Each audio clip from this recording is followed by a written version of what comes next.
Abante, iniklaim niya na siya daw ang dahilan kasi maraming boto daw yung mga Baptist community. Eh ngayon, sinusuka siya, di ba?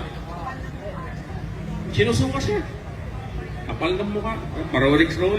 Bulletproof sasakyan. Pera naman ng bayan. Isang galing po ng norte ito. Isang Ilocano. Yes. Na taga Ilocos Sur. Yes. Na ayaw niya saan? Bangag! Walang iba kundi si Mr. Richard Parinas! Ay, ate. Yo! Magandang gabi po sa lahat. Ininayo? Kinanam talaga sila lahat. Ha? Sana sa mga lahat ng mga nakatutok dito, Duterte tayo. Ha? Sa lahat ng mga kailukanuhan, tumatayo ako dito, tahimik sila. May nabalitaan ba kayo mga Ilocano na lumaban na kumontra kay Marcos? Di ba? Wala? Wala. Sino? Ha? Meron? Oh. Mga boss, tara na. Samahan nyo akong panoorin ang buong video. Let's go!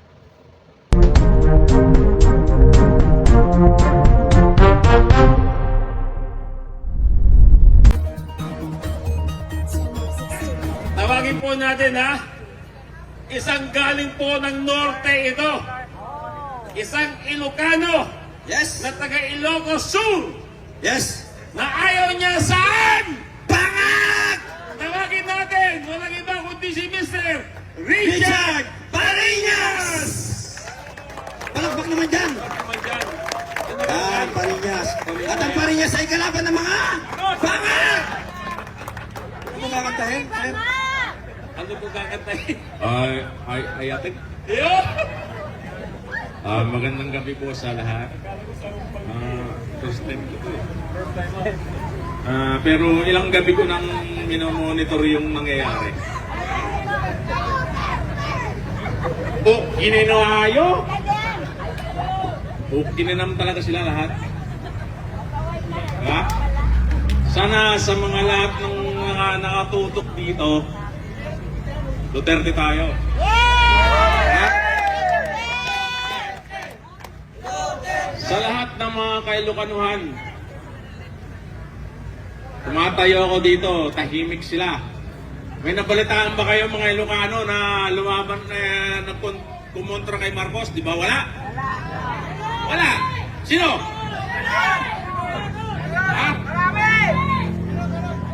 Meron? Oh. Ako, pinanganak ako September 11, 1986. Ka-birthday ko yung tatay niya. Yapo Lakay. Pero yung anak niya, ewan ko lang. Okay na.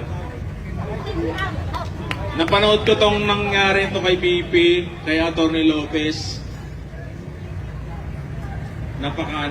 Masyadong garapal. Parang binanglahaya na yung BP natin eh. Walang diya talaga sila. Hindi ko naman nilalahat na mga kasi trabaho ng mga yan, di ba? Pero sa lahat ng mga nakasubaybay,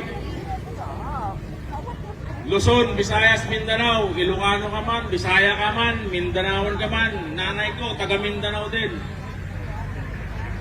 Alam na natin yung nangyayari sa gobyerno ngayon. Sana naman, magising na kayo. Yung nangyayari sa Kongreso ngayon, dahil lang dito, di ba? Dahil lang sa pera. Para magkaroon sila ng pondo para sa election sa 2025. Magti 3 years pa lang si Marcos sa posisyon. Pero ang mindset nila, 2028. Hindi ba bangag? Ha? Di lalo yung asawa, kumukha ni ano. Bongbong adik. Hindi, may pelikula dati sa ano eh, may pelikula dati sa Shake, Rattle and Roll, yung unding. Bongbong Marcos. Yung unding, yung malaking mata. Da? Masyado ng kabalahurahan ang ginagawa sa atin ng gobyernong Marcos. Sana naman lahat tayo, matauhan na. Sabi nga eh, nabudol tayo eh, di ba? 32 million kay BP Sara, hindi budol yun. 31 million kay Marcos, budol yun. Di ba?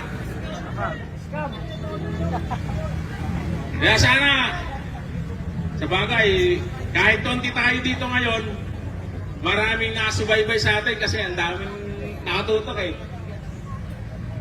Suportahan natin kung ano yun nasa tama. Hindi yung nagpapagamit lang. Sabi nga ni Yorme, sino ba yung good governance committee chairman? Chihuahua?